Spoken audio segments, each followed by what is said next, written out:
gwanga tetugenda kutya, tetugenda kutiririra, tetugenda kwejjusa, era tetugenda kukyusaamu ku ndowooza yonna gye tulowooza nti bajjajjaffe yabalema neffe nga bwe tugikozesa esobola okutwala omumpembe Yoweri Kaguta Museveni. Jamutagingire obunkenke bweyongedde mu bawagizi b'ekibiina ki National Platform oluvannyuma lw'okulaba akatambi akafulumye nga muganda wa Waiswa Mufumbiro alumbiddwa ekibinja ky'abavubuka ababadde bambadde ekkanzu nga balumiriza okubeera nti ekimuvunaanisa kubeera nti avuma Mathias Mpuuga Nsamba. Beebuuza nti buli muntu anaayogerwako anaavangayo buvikubwa bwabeera nga bagamba nti Uganda nnungi era erimu amateeka. Waiswa gwe bavunaana okuvuma Mathias Mpuuga lwaki teyamututte mu kkooti z'amateeka? Lwaki bamulumbye bulumbi ne bamukuba? Abantu bangi abavuddeyo ku nsonga eno nga bagyogerako ey'obukadde 500. Bali mbweraliikirivu bagamba nti oboolyawo nabo bayinza okutandika okulumbibwa kinnoomu nga babakuba. Wabula bagamba nti ate kino si ebadde enkola yaabwe ey'okulumbagana abantu, naye bano abatandise obalumba bagenda kwerwanako kubanga kufumbira ey'omutwe naawe omufumbira ya bigere. Waiswa Mufumbiro ku nsonga eno ayogedde ekiddako oluvannyuma lw'okubeera nti babadde balumbyeyo weewaawo nga si gwe bafunye ne bakwatamu muganda we, naye ayogedde Kyazaako oluvannyuma lw'okuba nti ekitegeedde nti obulamu bwe buli mu matigga tasobola kutula butuuzi n'azinga mikono. Palamenti nga message njituusizaayo Mpuuga olunaku olwaleero nga bwe nabagambye nti yateeseteese ogenda mu lubiri lwa Ssaabasajja Kabaka e Mengo okulaba nga Mathias Mpuuga agenda okugula emijoozi naye ng'aguza egganga y'abavubuka abantu abayaayeyaye, era ng'abayaaye bano olunaku olwaleero balumbye muganda waffe Kato, muganda wa Alex Waiswa Mufumbiro. Badde balooza kubanga nabannyonnyola ne bagamba Mpuuga ayina ekigendererwa mission nga bagirimu n'akabondo ka NRM okulaba nga Alex Waiswa Mufumbiro bamujja mu bulamu bw'ensi. Nakibagamba tewanayita na nnaku ne ku Sande n'ekiddamu, era ne mulabula ne mugamba musajja mukulu Mathias Mpuuga Waiswa ageza afuna obuzibu, ne mugamba Mpuuga Waiswa ageza afuna obuzibu. Tetulina gwe tubuuza, ewuwo tumanyiwo, amakaago ekyengera we gali tumanyiwo, amakaago e Masaka mu Soweto we gali tumanyiwo, amakaago ba girlfriend za bataano be wazimbira amaka tumanyi we basula. Omu asula ku lw'eggangu tumanyi waasula. Girlfriend wo owokubiri kati nno nzijja wuliriza mukulu Mpuuga kubanga nze nakunoonya ne nkusensera ne nkumanya ne woobeera ne ba girlfriends bonna. Waliwo omuwala omusiraamu bamuyita Shadiya yali asomera ku Datama Technical Business School, wamuzimbira amaka. Njagala owulirize ku kidde nankuwadde era omuyinamu abaana aba 2. Kati mukulu Mpuuga akazannyo k'oyagala okutandika, am the master of that kazannyo, bw'oba oyagala kati kukikoleddwa ku muganda wa Alex Waiswa mulongo munne, tali mu byammwe bya kulyanguzi, tali mu bya politics byammwe, ne mumutuusaako embeera gye ngenda okulaga bannayuganda. Baganda bange temunenya, baganda bange temugira. Video etuufu etandike, ntandikidde wa? Mbalamusizzaako bannayuganda. Olunaku olwaleero nga bwe nzise mbabuulira ne mbagamba waliwo mission ey'okulumba Alex Waiswa Mufumbiro n'okumutwalako obulamu, era nga mission eno ekulembeddwa omukulu Mathias Mpuuga, Abedi Wanika, Juliet Kakande, Muhammad Muwanga Kivumbi ne ttiimu zaabwe zonna. Olunaku olwaleero muganda wa Alex Waiswa Mufumbiro abadde ayolekera mu bitundu ebimu saidi ku lw'e Masaka eyo naye abadde mu bitundu awo nga Kyengera nga bw'anaayimiriza emmotoka n'agiteeka ebbali. Mulongo wa Alex Waiswa Mufumbiro mwenna mumumanyi bulungi kamubalage. Mulongo Kato ng'alina gy'alaga ataddeko akakofiira bulungi n'agenda mu kiyigo okwetaawuluza ng'omuntu. Abadde kubanga bano abakulu balina ekibinja kya Anita Amongi kye yabawa, ng'ekibinja kino basirikale ba training, basirikale balina chepe sente aba basajja ze bakozesa nga za gavumenti, nga bali wamu ne Abdallah Kitatta, get my word, nga bali wamu ne Abdallah Kitatta. Kati ekibinja kino mission basuze ne mission ebbiri. Mpuuga okumanya bannamasaka bamugobye, Mpuuga okumanya bannamasaka tebakyali ku saidi ye, yabakubidde amasimu n'abagamba olunaku lw'enkya n'alanga n'okulanga nti nina okugenda mu lubiri.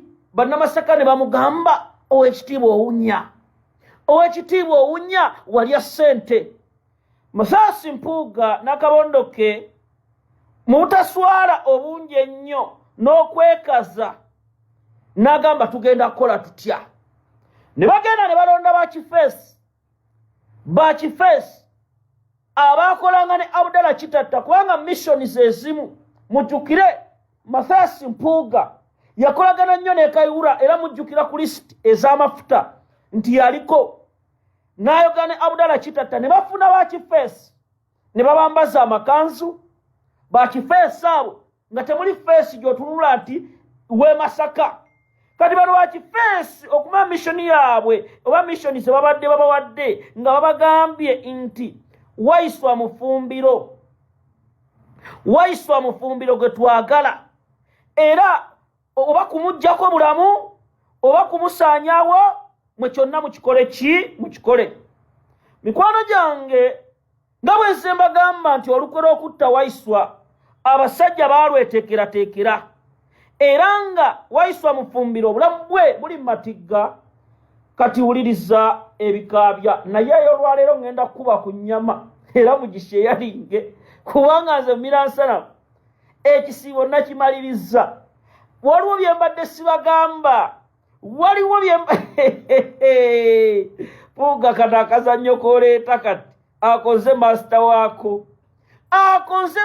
waako, ogenda kutegeera ba girlfriends. Kati Mpuuga kambazzeeyo.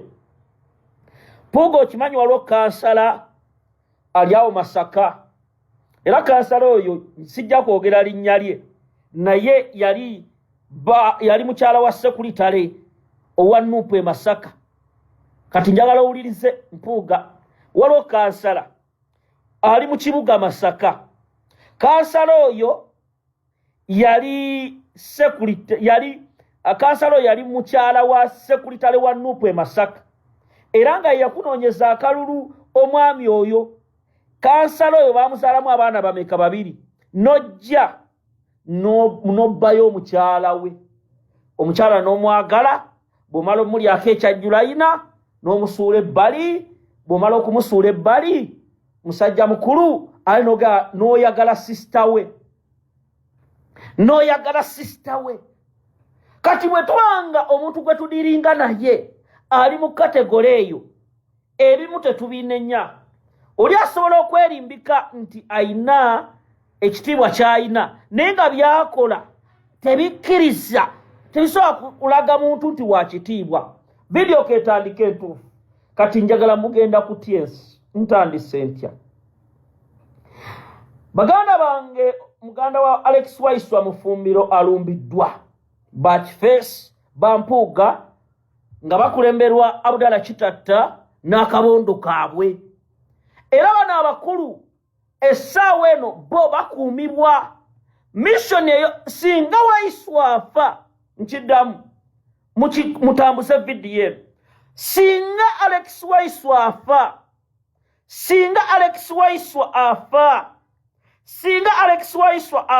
nkiddamu Mpuuga mu mutaginge, Segona mu mutaginge, Abedi Wanika mumutaginge, Joyce Bagala mumutaginge. Singa Alex Waiswa afa nafa nkidamu abamuse tubalabye era mwebale nnyo ebigambo bye mwogedde nga mulumbye Kato ne mwogera ne yabatumye. Nja kutegeeza mukulu Mpuuga nkimanyi kwoli kubanga message eno ekutuukako nga bwe nagamba nti sigenda kukutiririra ku nsonga z'enguzi nti sigenda kukujjako kigere. Yono gwe balumbye omulaba laba Kato gwe balumbye omulaba ono Waiswa kati ono Kato kubanga pulani yaabwe ne mission yabadde ezze kumaliriza Alex Waiswa Mufumbiro. Kakati Mpuuga bakifeesi beyambaza amakanzu ne baswaza obwakabaka bwaffe ekitiibwa okukula kuswaza kubawa ekitiibwa ng'okedde ogenda Mmengo oguze bakifeesi ne batyobola abantu ba Ssaabasajja Kabaka ne bati ono ayina ekifo by'omukulu bayita famire ya Waiswa mu bwakyabazinga bwa Busoga si yakuzaanya. Era abasoga mwenna ekikolwa ekikoleddwa Mathias Mpuuga n'akabondoke ne batyobola omusajja atabayinaako buzibu atabavumangako balumbye abasoga. Mpuuga kikyoyagaza abasoga musajja wattu Kato kyogamba ye taatambulire ku ttaka lya Buganda kye mumukoze n'omugulira bakifeesi n'omugulira abayaaye abasoga. Mpuuga abasoga mubaagaza ki? Luno olutalo lugenda kugejja ebigambo ebimu bye boogedde nga biri tribalistic. Can you imagine? Biri tribalistic. Ngenda balaga engeri Kato gye bamugizeemu abasajja ba Mpuuga nga kuliko ne personal assistant we. Omanyize Mpuuga nagamba obukyayi bw'olina ku mawanga amalala tobuleeta. Kato musajja wattu mukoze waki bino ddala bw'obanga oli wa kitiibwa ng'okedde ogenda Mmengo emmotoka yo ekulembedde ne mugaa Waiswa y'oli ne mukuba bbali. Biki bye bakoze kambalageko nga batyoboola Kato? Olaba bakifeesi Kato nkwebaza oli musajja muyivu. Abatunuulidde ati n'agamba kati gye gino emiguya gino gy'emiguya egitambula n'oyo omusajja. Waliwo abaakuzibwa kati tuli mu kubalaga abaakuzibwa. Sooka olabe kye bamukoze olumala ensi etegeere olutalo Mpuuga lwagguddewo n'obusoga. Abasoga mwenna gye muli temusirika bagenda kutandika okubatulugunya abo ba Mpuuga. Akabondo kaabwe bakalina ekigenderwa kinene. Ulaba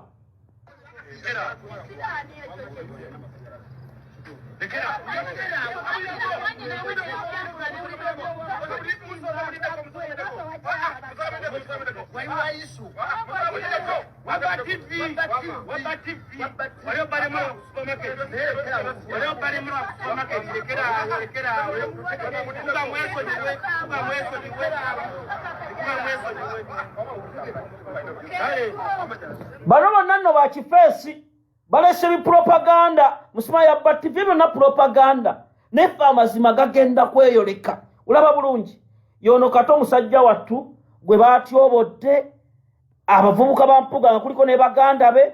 Uliriza njala video senatandika njala musooke mulabe bulungi oluma video njibalage. Uliriza mugende mpola topapa kubanga bana abasajja nababagambako dda. Ola omukulu ono Mathias Mpuuga omukulu ono Mathias Mpuuga n'akabondo ke kati njagala abavubuka ngenda balaga ne meeting gye mwatuddemu bana abavubuka basuze makage ekyengera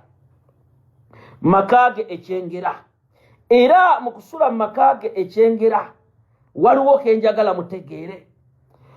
Babadde ba plannings omu yabawadde sigino n'abagamba si ye Waiswa ekigendwa kibadde kitya kumalawo bulamu bwa Waiswa Mufumbiro era mukulu Mpuuga njagala owuliriza ebigambo bino mu ssebo singa Waiswa atuukisibwako obuzibu ekyo kyo nga bwe nakulabula kuba nze mbadde nkimanyi nti omukulu ono mission agiina ate era mission baali baagala gikola kavatiri Waiswa kumusanga ng'ava ku leediyo bamukuba amasasi afe nti bamusse Museveni bawayiriza Museveni muyamusse naye nga bano be beerimbise Museveni zimu kubanga era ne Museveni tuba tukimunenya kubanga ke kabondo kati Alex Waiswa Mufumbiro singa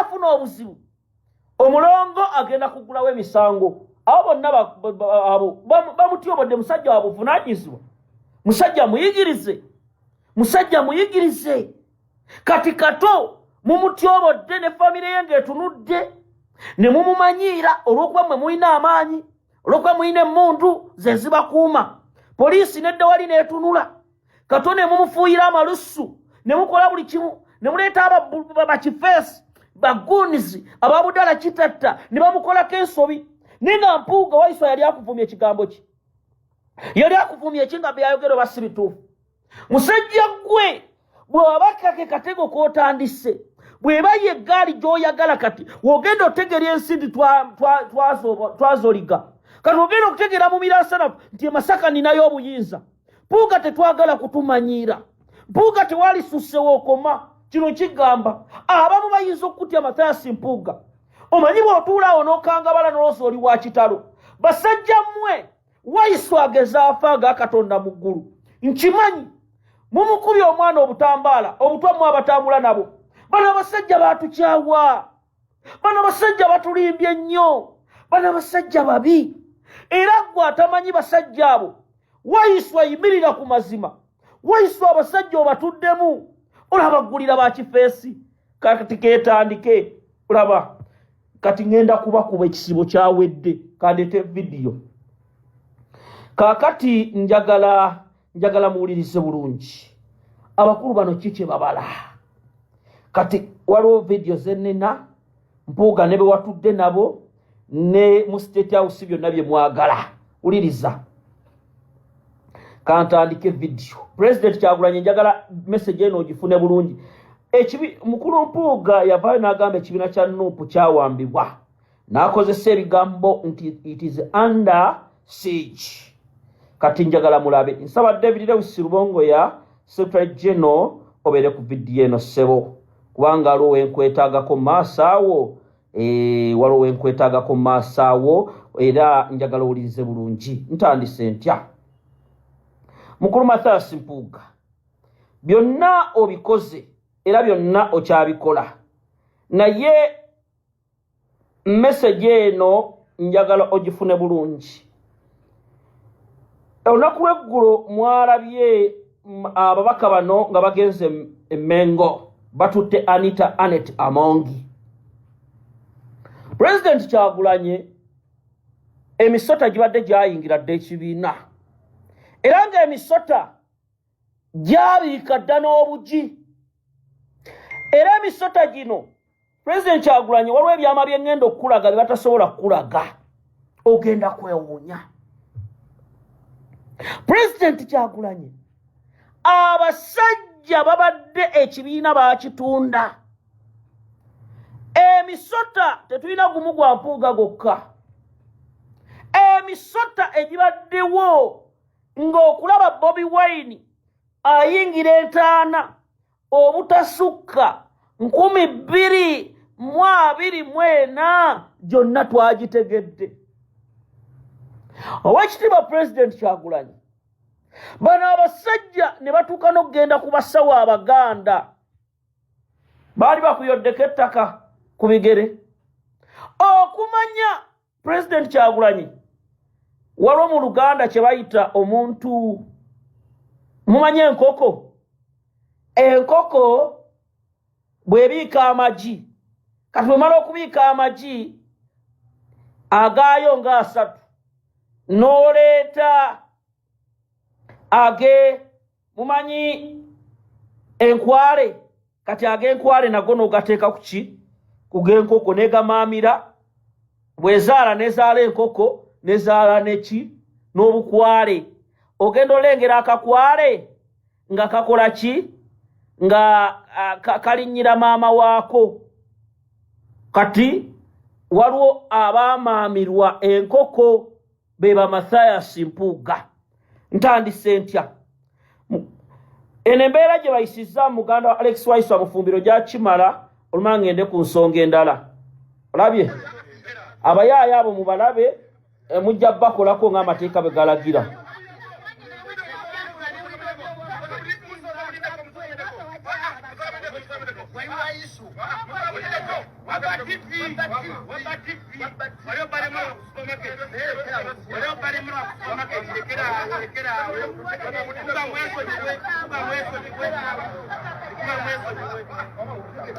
beba abayaaye njakulaga bannayuganda mubategeere abo tujja balaba bebo balaba nga batuuka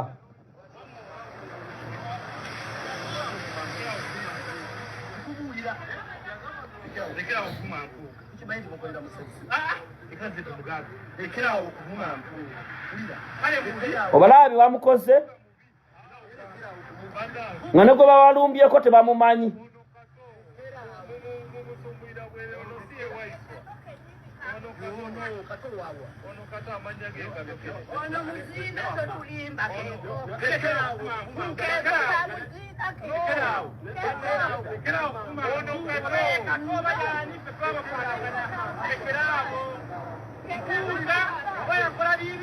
kana bakifeesi Mpuuga yayambazza bakifeesi amakanzu omuvubuka ono yakolanga ne Abdallah Kitatono w'ebirevu bamuyita Majambe erinnya bampadde Majambe sima Majambe njamwetegereze bulungi ono oba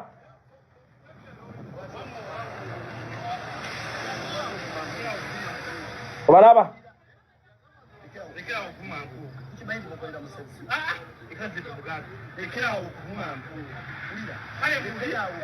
kati we tutuuse bakifeesi babagambye mugere mugambe lekerawo okuvuma naye omusajja yabba ow'ekitiibwa yabba laba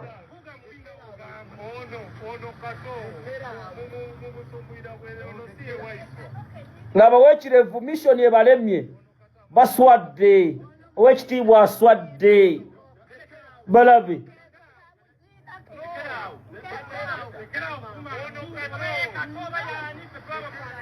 uliriza kankulage oguma biswadde nnyo Musanyewo oswadde ulira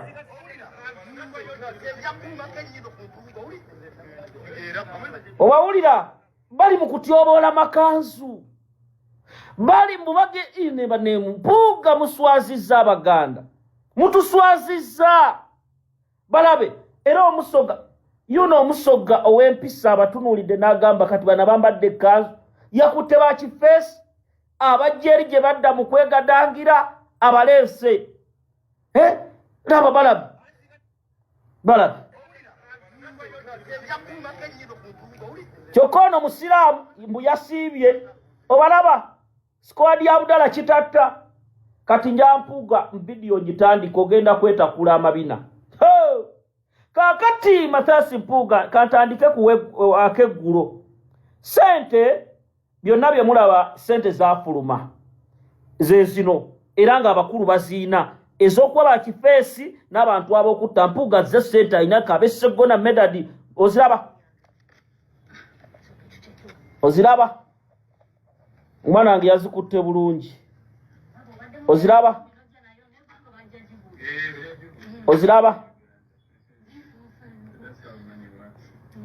abasajja sente bayina oziraba ziizo ezo ziraga waani wa Joyce baagalamu ezo ziraga waani kati njabalaga mutegere akabondo ke tudiringanako nti ekitavu ky'eggwanga bakibawadde oziraba oyo yazinonedde mu hijaabu oyo mubaka oyo mulaba abala mubaka ngenda mubabuulira mu hijaabu bagenda kwetakula bano ziizo ziraba kati kantandike video sikawanvu saa kumala budde. Olunaku lw'eggulo mwalabye amaweno Mathias Mpuuga Muwanga Kivumbi ababaka bano bawerekeddeko Anita Amongi ogenda oggula emijoozi. Listing yina n'abalala basigadde mu mmotoka ense bategere n'ekigenderwa kyammwe. Ntandise ntya? Mujjukira bulungi ekibira kya National Unity Platform kyesitula ne kigenda e Mengo ogula emijoozi. Era Oweekitiibwa Katikkiro wa Buganda Charles Peter Mayiga ne baminisita abaaliwo okuli Israel Kitooke ne babaaniriza. Oweekitiibwa Joel Ssennyonyi yategeeza ababaka ba Parliament aba National Unity Platform era nga yabayisaamu olukomo lw'essimu n'abategeeza buli ssekinnoomu twaligenze ne tuwagira enteekateeka z'Obwakabaka bwa Buganda ne tugula emijoozi. Era Oweekitiibwa Joel Ssennyonyi ababaka bonna okuli Muhammad Muwanga Kivumbi akulira Buganda Caucus Kalwanga essuubi lya busujju naye ne bamukubira ng'omuwanika wa Buganda Caucus. Abakulu bano bo ne beebalama era bengendo bagamba ne batagenda na kibiina. Nga bwe mumanyi essaawa zino Palamenti y'eggwanga efuuse ey'ababbi abalyake abalya ssente z'omusolo ng'era akatego kano baali baagala n'okukayingiza mu National Unity Platform. Nga bwe nze nkugamba nti waliwo emisege egiri mu opposition. Abakulu bano tebakyaswala baswaza buswaza. Abakulu bano bo essaawa zino balowooza amanyi g'emmundu ge balina gabafuukidde. Abakulu bano beegasse ne Anita Amongi ne omukyala omu nga batambuza ekifaananyi kya Muhoozi Project. Njamuwulirize bankola vidiyo eno osirika nga batambuza ekifaananyi kya Muhoozi Project. Omukyala ono Museveni yakamuwa obwa minisita naye ng'omu kubatambuza Muhoozi Project. Era omukyala ono y'omu ku baagenze kati njagala mutunule. Mukulu Mpuuga wano yabadde atuuka njamulabe. Mpuuga wano yadde atuuka nga musanyufu nnyo. Omulaba Mpuuga anti Anita Amongi Mpuuga musanyufu. Omulaba netayebwa omulabye.